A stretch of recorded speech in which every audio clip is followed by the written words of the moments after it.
Hey, ladies and gentlemen, Jason Pound with Jerica Pound Realty Group with Keller Williams Mullenix in Norman. We service the greater Oklahoma City metro area with specialty in South Oklahoma City, Moore, and Norman geographies in particular.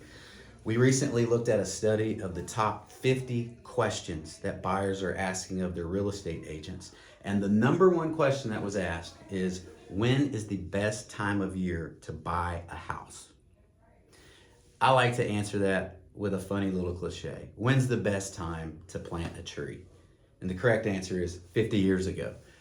When is the next best time to plant a tree? Today.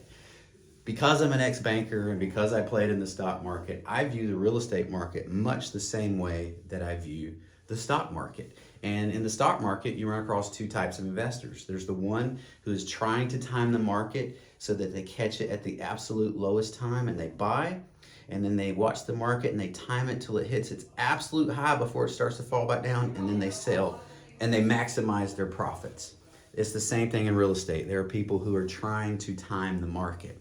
Then there's your average typical investor who realizes, I don't have the time to watch it. I don't have the expertise to recognize when it's at the bottom and when it's at the top. I just know that I need to be in the market for somewhere between 7 and 20 years. And if I go into an index fund or a mutual fund, I'm going to make money. And that's typically the way it is in the real estate market. If you buy in the right location at the right price, using a trusted professional, and you stay in it long enough, you're going to make money. You're going to accumulate wealth. That's just the way it works. But in particular, for your unique situation, there are specific times of year that you need to be thinking about buying a house. The first thing that you need to be aware of when deciding whether it's a good time for you to buy a house or not is, what is your personal financial readiness and preparedness. You need to be speaking with your financial planner, you need to be speaking with your mortgage loan officer, and you need to be speaking with mentors in your life, because it is not just enough to get a loan and buy a house, because what comes along with that are taxes, insurance, and maintenance costs. And the moment your hot water tank goes out, if you can't afford to fix it, you're going to be taking cold showers for a while. And if you can't afford your hot water tank, you can't afford to paint the place, and you can't afford the new windows, and you can't afford to maintain the garage door. All of these things that if you don't take care of when you own a house, the house will start to fall apart, and you will own a depreciating asset rather than an appreciating asset. So you need to know your own financial position and approximately what it's going to cost to own a home, way beyond just your mortgage payment. The second thing that you need to be taking in consideration when buying a house is, what time of year is it for you personally? If you buy a new house right now, are you going to have to move the kids out of an old school district into a new school district? Do you have the job flexibility to move right now? Or do you need a 30, 60, or 90-day lead time to make those things happen? That's an important consideration. Finally, the third thing you need to consider when making the personal determination of whether now is a good time for me to buy a house or not is seasonality.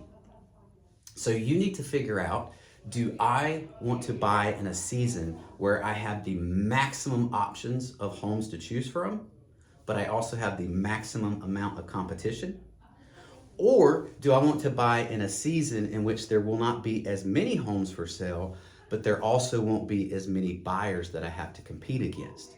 And in real estate, when you hear the word competition, you need to immediately think price and condition. If you're having to compete against other buyers, you are going to have to negotiate less aggressively than you would in a time and season when there are less buyers in the market. So ask yourself, do you want to have the most options, or do you want to have the best deal?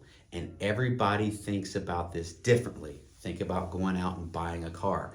Some people buy a beater for $2,000. Some people spend $200,000 and get the nicest things they can put their hands on. It is totally up to you. If you want a deal, you need to be shopping in the third or the fourth quarter. If you want maximum options so you can get exactly what you want that checks off all your boxes, you need to be shopping in the spring and summer months. Now you know how to figure out for yourself what the best time of year to buy is. If we can be of service, do not hesitate to reach out to us. our cell phone, our email, all that contact information is at jerichopoundrealtygroup.com. Be safe, my friends.